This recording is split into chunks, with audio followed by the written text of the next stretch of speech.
Знал ли Карим Тинчурин, что эта пьеса действительно станет для него последней? Новеллу «33 дня», по мотивам которой спустя 130 лет со дня его рождения поставили спектакль в родном для него театре, он написал незадолго до своего ареста.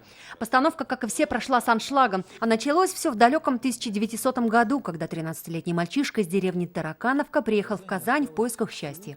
Уже через 10 лет он руководил студией, ставшей прообразом первого татарского национального театра. Без Карима Тинчурина нельзя представить даже татарское театральное сообщество.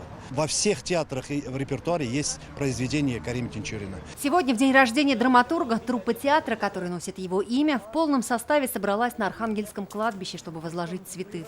О его жизни можно снимать кино. Помимо Казани, в 20-е годы Тинчурин организовал театральные студии в городах Поволжья и Урала. А после гражданской войны в 22-м объединил отдельные казанские труппы в Татарский государственный театр. «Сарвар в угасших звездах» — это и «Дильбар в Американе», и «Гульджамал» в «Берегись, не взорвись». Я благодарна Кариму Тинчурину за то, что я сыграла и героиню, и служанку, и байскую девушку. Около 3 десятков пьес Карима Тинчурина и сегодня в репертуарах Казани, Уфы, Оренбурга, Ташкента и Алма-Аты. Комедии «Юсуф и Зулейха», «Попугай», «Без ветрил», спектакль «Голубая шаль», который больше 30 лет в репертуаре Камаловского.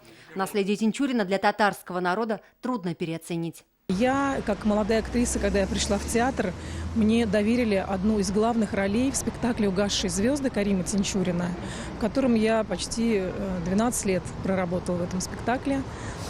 Я до сих пор вспоминаю с теплыми чувствами. Конечно, это большая гордость для меня. Спустя 2 дня после того, как Карим Тинчурин отпраздновал свой полувековой юбилей, он был арестован. Его обвинили в госизмене и шпионаже в пользу Японии. Спустя год его расстреляли. Похоронен выдающийся актер и драматург здесь, в братской могиле, вместе с другими политическими заключенными.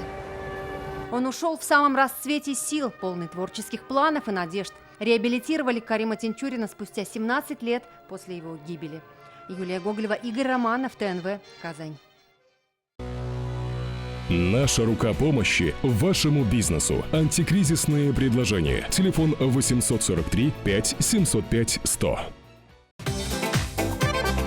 Көтелмәгән кунак көттүреп кенә интернет челтәрләренә дә килеп җитте.